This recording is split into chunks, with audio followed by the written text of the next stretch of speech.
Hey everybody, this is Eric, your host from Picks and Bones. Wanted to go ahead and give a Happy New Year to everybody once again. And wanted to go ahead and let everybody know we have a Patreon that has gone live. And you have the opportunity. It would be greatly appreciated for you to help, any little bit you can, just like you would these awesome musicians that I bring on to introduce you guys to. This actually helps keep this show going, making it better every week and making it stronger as we go. And there's so many different levels. There's some pretty great swag on a few levels there. And hey, if you're a potential sponsor listening, hey, reach out. I'm always looking for new sponsors for the show. And I promise you, we will get you out there to the world. And that being said, this week, got somebody special with you. We, featuring Pablo Trujillo from Micky And The Motorcars. We had a blast doing this interview, and I hope you guys enjoyed as much as I did. Welcome, everybody, to Picks and Bones. I'm your host, Eric.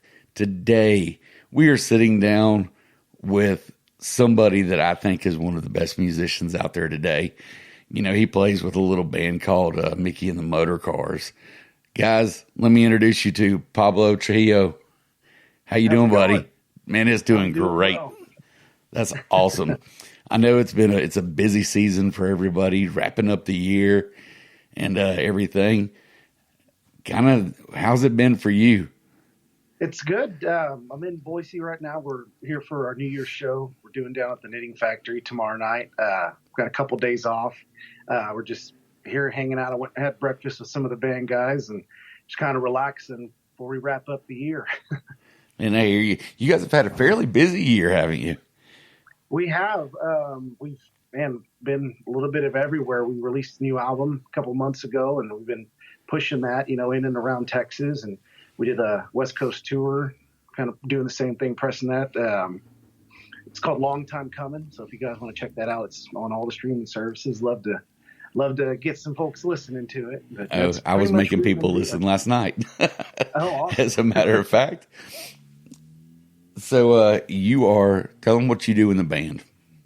Well, my first job is lead guitar. And I joined the Motorcars in 18. So a little more than a year ago, back in October. And, I started off just playing lead guitar and eventually incorporated. I also play steel guitar. So got that incorporated into the band. And just recently I started playing mandolin on a couple of songs as well. Oh, wow. So we're a few hats on stage. And yeah, you're a man of great many talents. I do my best, that's for sure. Now, do you contribute to any of the songwriting or anything? I haven't. When I came in, a lot of what was going on was already done. Yeah. So, for me, it was more of, learn the parts and then kind of put my spin on it.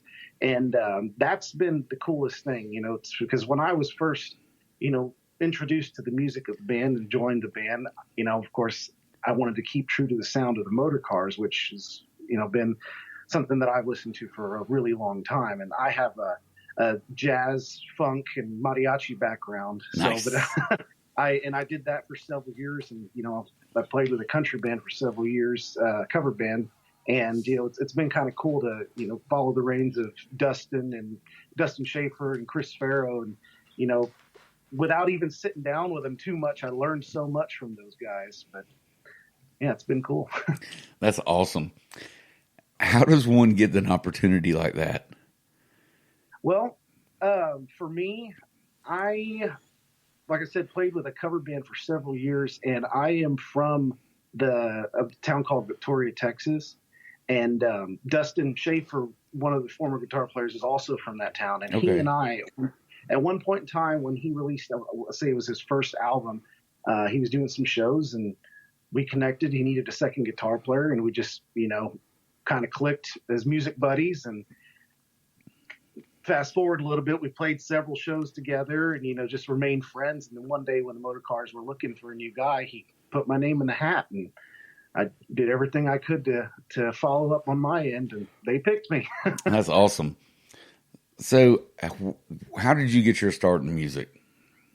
That's funny because someone just asked me that yesterday, and I hadn't thought about it for a long time. Somebody's like, man, everyone's got their own little story on how they picked up the first instrument or played guitar. And for me, it was kind of cool because I was on a field trip in middle school. I was in the 6th grade, and I was listening to Nirvana's live Unplugged album, and the song "Lake of Fire" was on repeat on my Walkman CD player.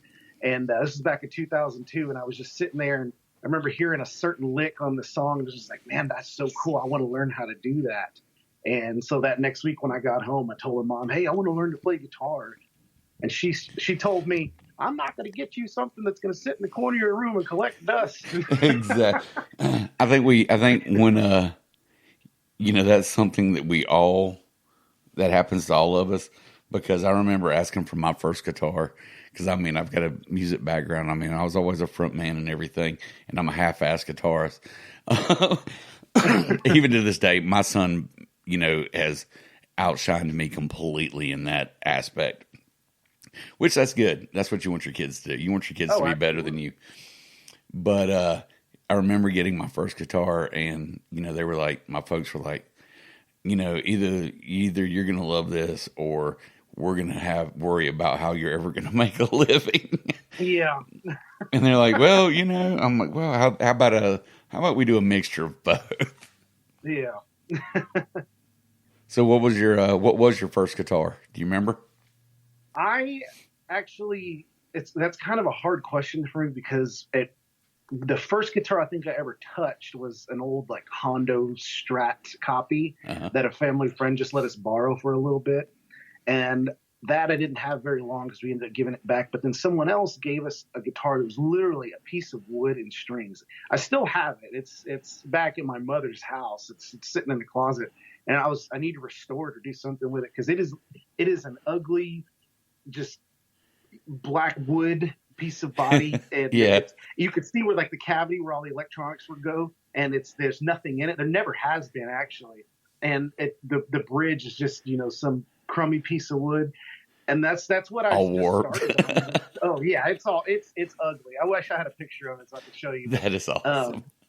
Eventually I got a BC Rich Warlock and played on that for a long time. And hell yes.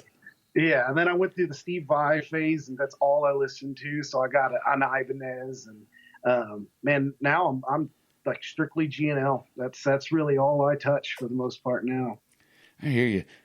Going back to the Warlock, that's the first guitar I bought. My son's first real guitar was a Kerry King Special Edition Warlock. Heck yeah! And they're great guitars. They really are. Especially if you're gonna play metal, you really need that. Because I handed it to him with Black Diamond Heavies on there, and he was just like in awe. He goes, "Ooh, drop D for life." Yeah. I honestly don't even know what ever happened to that guitar. I guess I either traded it or sold it a long time, because I have no idea where it is. Well, that happens. Yeah.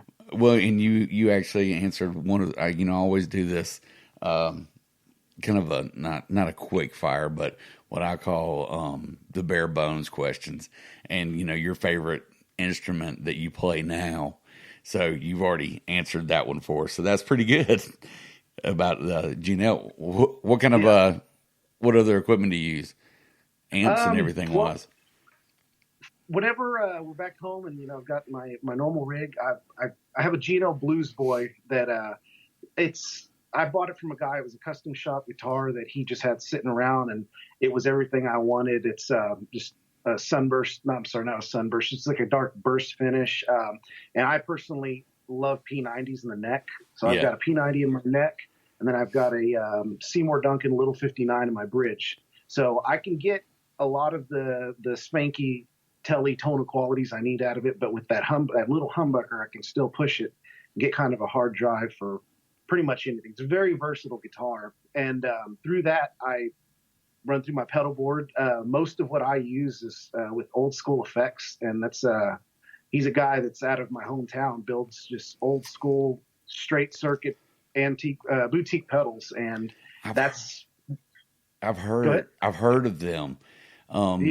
I can't. Maybe I saw an article at one point, because it's like going back to the analog stuff where Yes. you're getting that true sound that everybody has tried to duplicate, but you know, they're bringing it back, but a more compact because you've got better supplies and circuits and everything nowadays. But Yeah, Samo with them, he's something else, you know, because with his pedals, I have one that he built that's pretty cool. It's not in production yet, and he's working on it. And I've been using it for a while, and it is one of the greatest drive pedals I think I've ever used. And doesn't have a name yet that I know of, but I think once it gets out there, it's going to be one of those ones like, man, because I have people every once in a while, gearheads come up, hey, what is that pedal you use for this and that? I was like, actually, it's this, and it's pretty cool. And I just have a picture of a pineapple on it right now. It's nice. just in a plain box with a got no name and all that. He might need to name it after you, so since you're out there playing it and pretty much being the road guy for it. Yeah. It might not sell much if it's named after me. You can call it the PT Pineapple. Yeah, there you go. Pedal. That's a good idea. But through that after my pedal board, I use a Dr. Z Stingray right now, and that was it was a gift from a family friend, and I had always just loved that amp. And we played in a band together, and he had it, and I used it for several years, and he was just like, man, you know what? I don't use that amp, so why don't you take it on the road with you? And it's been a big part of my rig for a good long while. So it's clean amp, and I love it. Nice. Who are some of the favorite bands that you've had the opportunity to play with since joining the band? To make that simple, for me, there's a couple that stick out. One of them is definitely Mike and the Moonpies. Those guys, if you haven't checked them out, I tell everyone you need to. Those guys are something else. Just check them out, Mike and the Moonpies. And of course, you know, the Brass Tacks. Those guys, I will never forget Twin Falls Western days, you know, hearing those guys rock out. And Eli with the Brass Tacks likes to incorporate the Star Spangled Banner. And, you know, those dudes are definitely a couple of my favorite rocking ones. Man, I could go on all day about that because everyone has their qualities. And, and Jeff Crosby Band is another one. I actually got to sit in with him once a couple of months ago for a festival they did, and those guys are also something else, man. Well, I guess you play a lot with Reckless Kelly too, because with all the brothers being, you know, in multiple bands and everything else. I mean, I know you guys have done shows together. Actually, Gordy Schroeder brought that up. Did an interview with him about a week or two ago. But you brought up Eli. Eli told me a story one time. He goes, Pablo does the best karaoke version of Purple Rain that there ever was, complete with sound effects. He said it was at the Red Lion Inn. I've got to hear this story. So it's funny because that night, and I'm going to be completely honest with you, I remember a big chunk of it, and then later on I don't remember so much of it. Right. But I had several people tell me the next day, man, that was such a good time. And it was. So we played that show at Twin Falls Western Days, and I was staying at the Red Lion, and they have this bar that's on the side. I can't remember what it's called exactly, but there's a guy there doing karaoke, and we're over there. Everyone's kind of doing their own thing. And so about Purple Rain, to go back into that specifically, I've been singing that song for a long time. And the country cover band that I used to play with called the Legal Limit Band, it was kind of our one-off that was very different from what the rest of our set list was, but people loved it and they danced to it. And the sound effects thing he's talking about, so I never meant to cause you any sorrow, whenever he sings that part in the original tune. So when I did that, even when I played it with the band, I would say sorrow and I would create my own delay. Sorrow, sorrow, sorrow. That's awesome. Coming back from the mic. And it was just something I always did because, you know, I wasn't going to mess around with carrying around vocal effects or anything. Yeah, right. But yeah, I signed. And keep in mind, this was maybe 6 or 7 months being in the Motorcars. That was I think it was like my second trip to Idaho. So I didn't know anyone really. I was still making friends and getting to know people.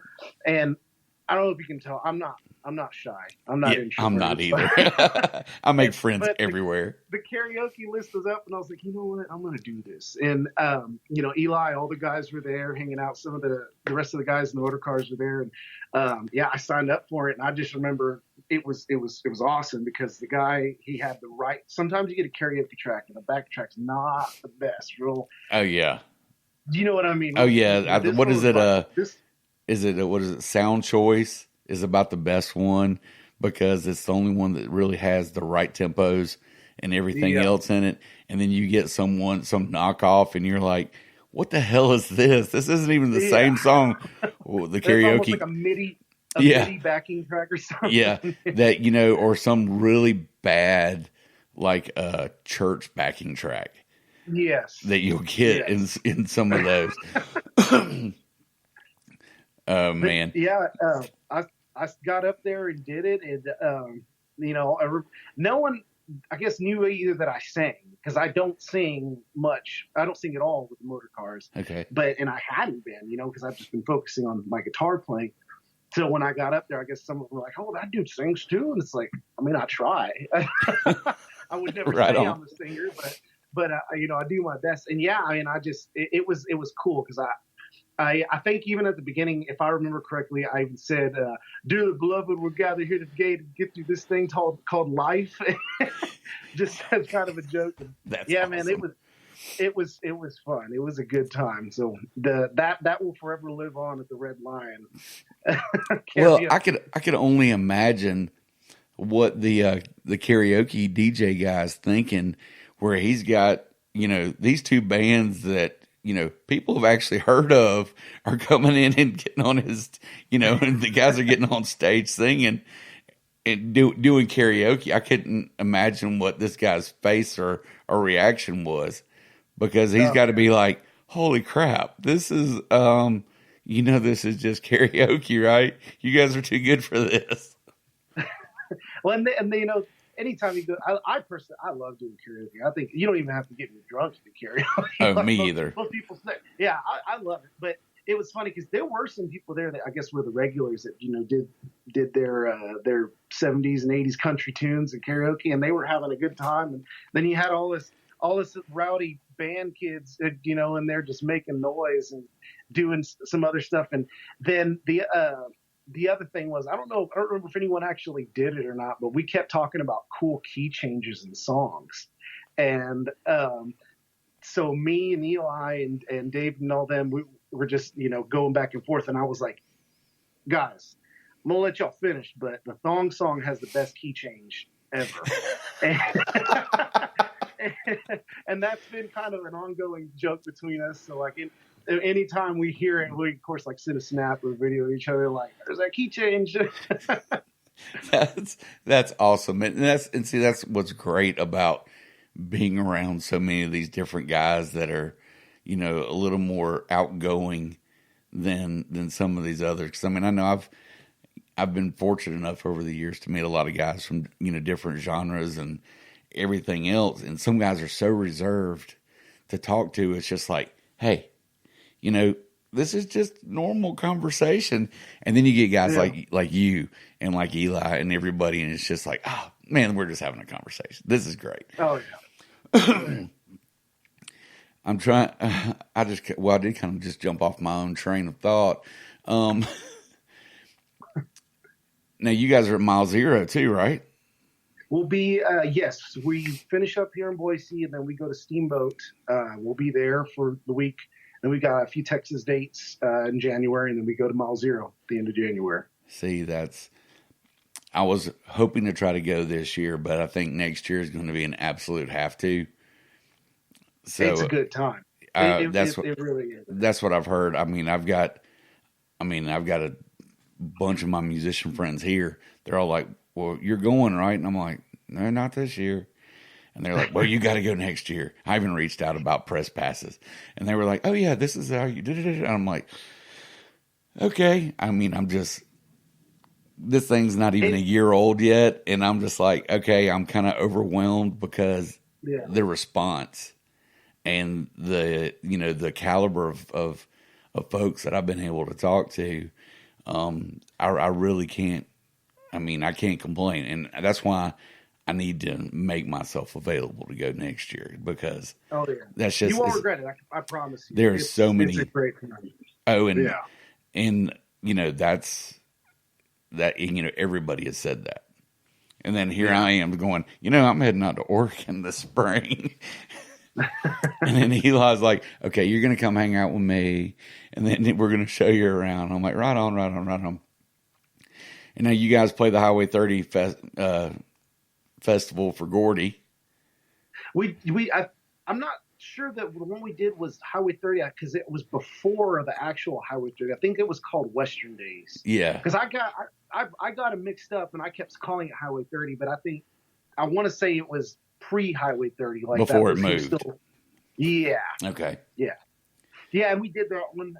And man, Twin Falls, Idaho is a cool town. That's where the Red Lion is. That's where that festival happened. Okay. I was actually just there yesterday before I'm in Boise right now. And if you're ever there, there's a breakfast spot called Abracadabra, which is unbelievably good. But yeah, man, it's a cool town, and everyone there that was at that festival was really receptive. I mean, everyone there loves live music. They love, the music scene that's coming up from Texas. You got the guys coming down from Washington and Oregon and that. And it's cool to see that this love and spread for Americana music, in a different part of the country rather than just back home in Texas. It's really cool to see the reception of that. Let's talk about Red Dirt, because I know, and this is a conversation that I actually ended up having with some guys that, some friends of mine here, that they play in Texas and everywhere else, and they kind of play all over the place. But it seems like all you have to do is say, hey, I'm from Texas and I play Red Dirt Country, and people are going to let you in the door. Almost. And that's kind of some of the perception that some of these guys that have been trying to, at least get listened to, they think that you can't have that same sound if you're not from that specific area code, if you will. If you're not Texas, you can't play anything that sounds like Texas. And I know then, like, everybody's hitting that stamp for, Americana, which is, that's kind of become the catch-all. But what are your thoughts on some of that? Well, it's funny because I'm reading a book about it. It's called Americana music, and it kind of hits that label itself and talks about, at least in the writer's perspective, that, and I agree with this, that genre of music is such a broad statement that I wouldn't say, and this is just my opinion personally, I don't care what state you come from. If you want to play some music that talks about, where you're from and just living your life, whether it's about, hanging out, being with your friends, the people, from your hometown, or, getting your heart broke, of course, Absolutely. You can call it whatever you want. At the end of the day, and this, like I said, is just my opinion, if it touches someone or it means something to someone else, then that's music. Just exactly. In general. And to me, that's all that matters. I don't care what you want to label it, call it Red Dirt, Americana. It doesn't matter where you're from. If you're going out there and you're playing Wild Hair or Music Fest or Mile Zero, and these people that are coming to see us are being, moved by that music, or it means something to them, then, I mean, it doesn't matter what it's called. Exactly. It's music, Well, see, my intro is changing up for the new year, and you're actually going to be, second episode in for the new year. When you listen, I've actually written a whole new thing about where everybody wants to put a label on music. They want to put a label. They want to call it American. Everybody think everything needs to fit in a box or have a label or have this.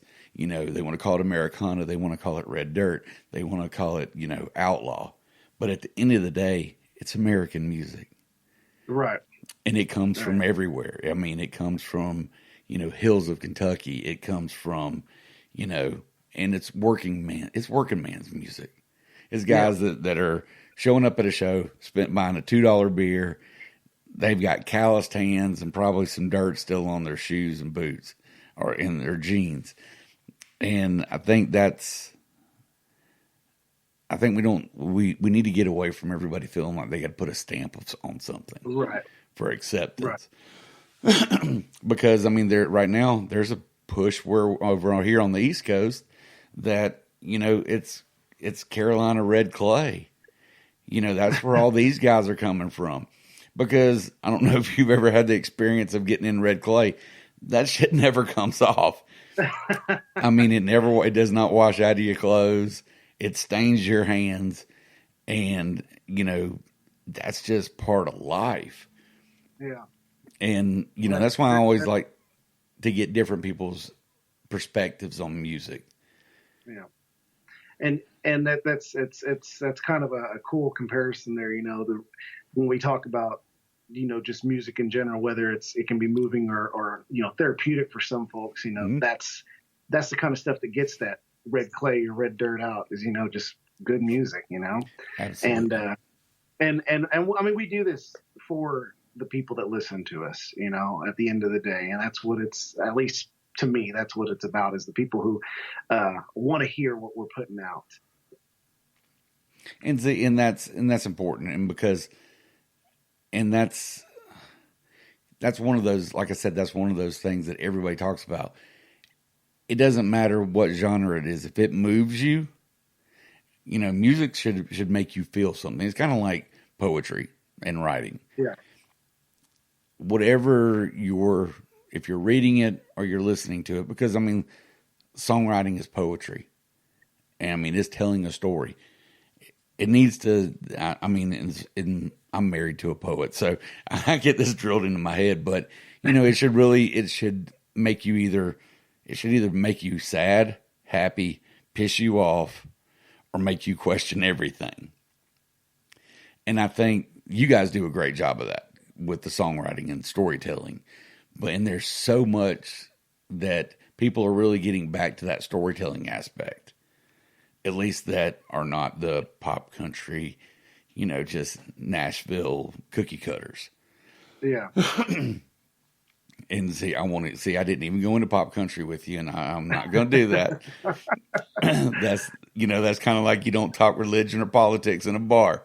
Yeah. You don't talk pop country with a red dirt guy. Oh, my goodness. We won't go there. Yeah. And that's why, it's like, it is the old bar standard. Yeah. Well, here, we will jump into some bare bones. Now, we've already covered what your favorite guitar was. What band are you into right now that's not you guys?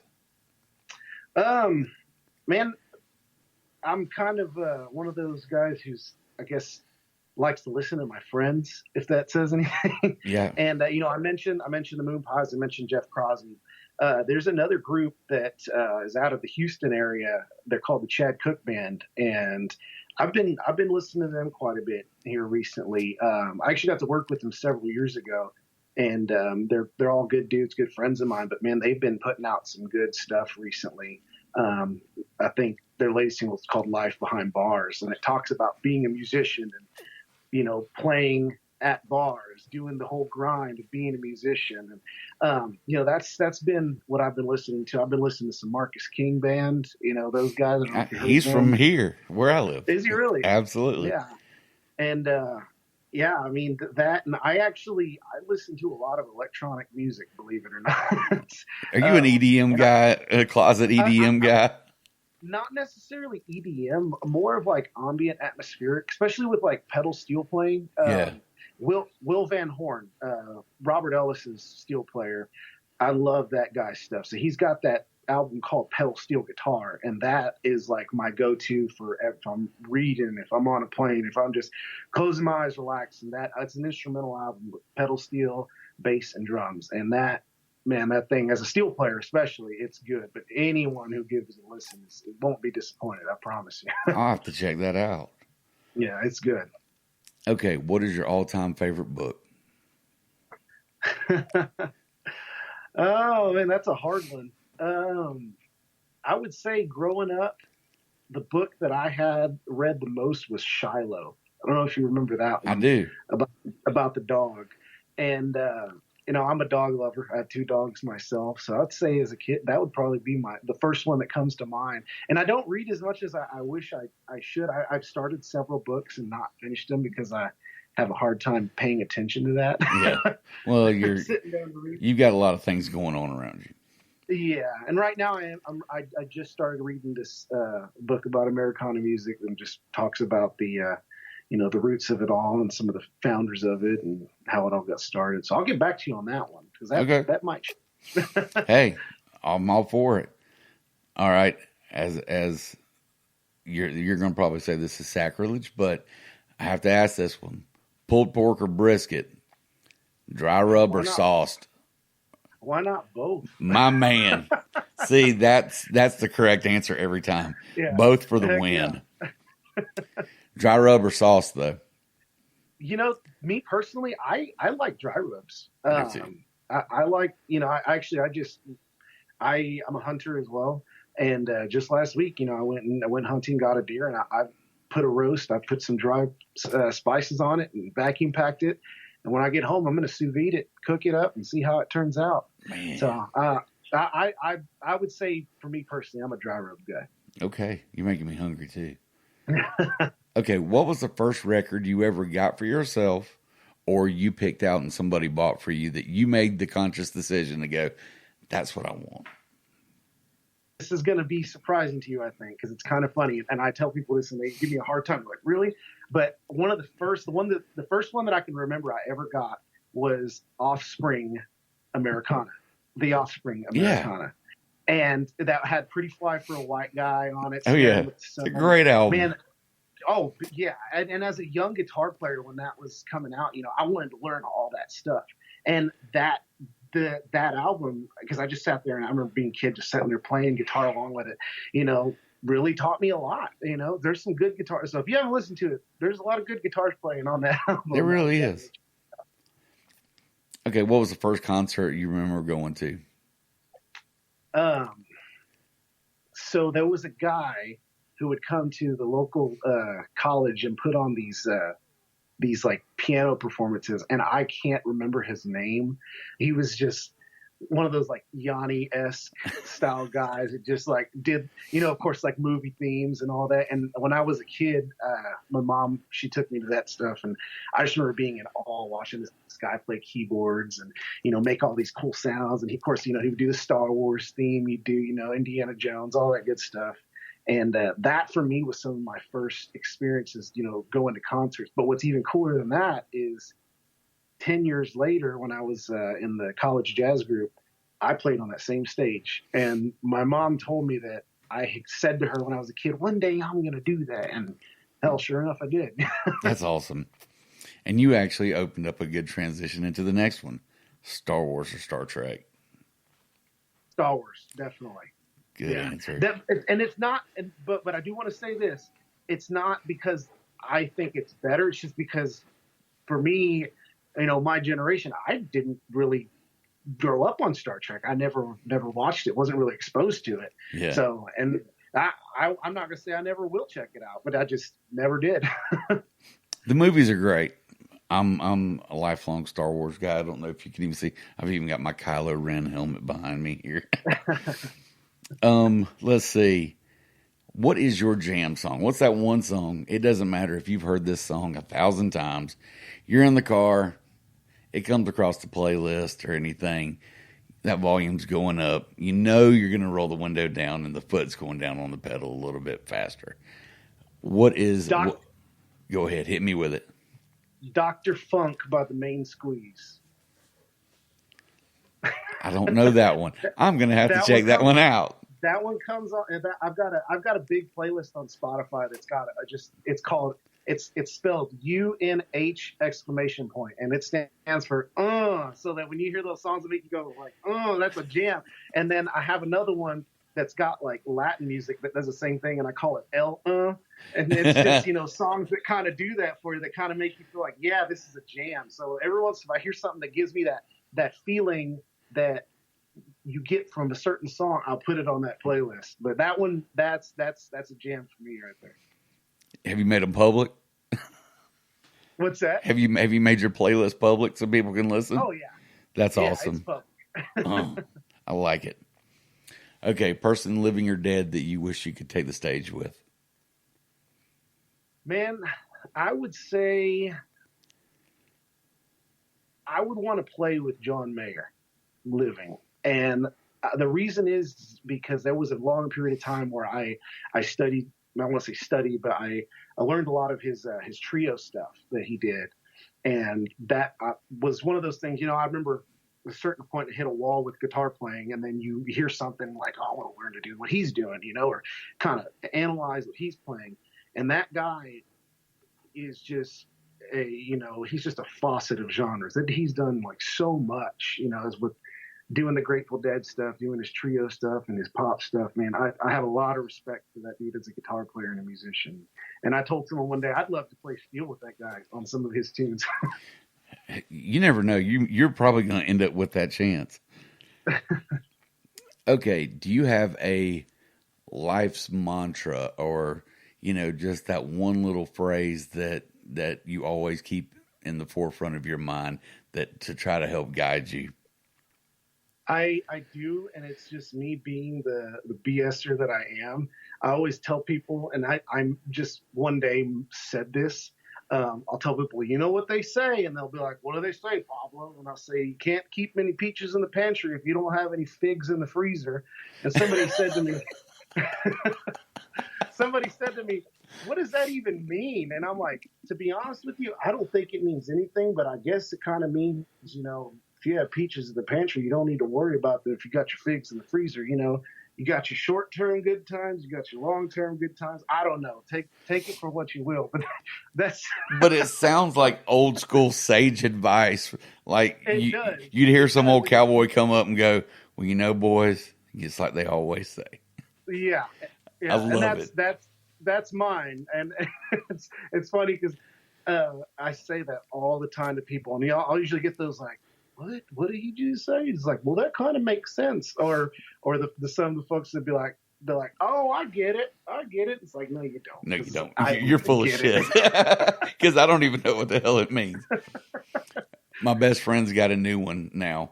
We were at a venue the other night, and I was going to go live because I'm helping. It's a farm and brewery that they make most of their beers from what they grow on the farm. And we were out there for a chili cook-off, and he was going to film. My best friend was going to film for me, doing a little live thing with the musician that's playing, who's a buddy of ours and everything. He gets none of it. And I've got a friend that actually is a videographer for ESPN. So my buddy just goes out of nowhere. He goes, "Well, I don't work for ESPN. That's why it's screwed up." And that's his go-to now. I'll get a random text. It's not like I work for ESPN or anything. And I was just like, that's so random. But if in certain context, I guess it's going to fly with everything. Yeah. All right, let's see. Besides yourself, and this kind of goes in with some of the other questions, who should somebody be checking out? Is there Say that again? Besides yourself, who musically should people be checking out right now? I mean, I know we've kind of talked about a few, but is there somebody that you think is not maybe getting all that full blown, hey, these guys are so underrated and people don't realize how good they are yet? And I would say the first group to come to mind would be Chad Cook and them. Those guys, like I can tell you honestly, I've watched the grind they've done because, like I said, I worked with them back in like 2009, 2010. I played with them, and I haven't for a long time, and I don't get to see them anymore, but I still follow them. Those guys, Chad Cook band is awesome, and they've got some great music, got a lot of back catalog that I don't even think he's recorded yet. That I could definitely see them being one of those bands that can break through to that next level for sure. All right, this was the one that always trips everybody up. If you had a spirit animal, what would it be? A Pomeranian. You had no hesitation whatsoever. Sir, you are a god among men. And let me tell you why. All I right. have a Pomeranian. I've had him since the day he was born. He's the son of one of my mom's dogs, and he's my little homie. You know, he's a cool. His name's Oso, and anyone who's ever met him just loves him, and he's me. You know, I raised him since he was born, and we're a lot alike. It's kind of funny, to be honest with That's you. awesome. That is awesome. All right. Well, we're in the point of the show. Do you have any shout outs you want to give to anybody? You know, I'd just like to say, you know, thank you for having me. I appreciate this is a lot of fun, and you know, look forward to see what what we get to do is with the motor cars, and you know how the new album goes. So definitely check us out if you guys get a chance. And you know, just thank you to everyone who's, you know, kind of been alongside us along the way, and you know, hopefully we got a lot of cool things in store for us in 2020. Right on. All right, folks. Thanks for checking in. Thanks for listening. Thank you, Pablo, for coming on the show. Guys, Thank you. we will catch you next week.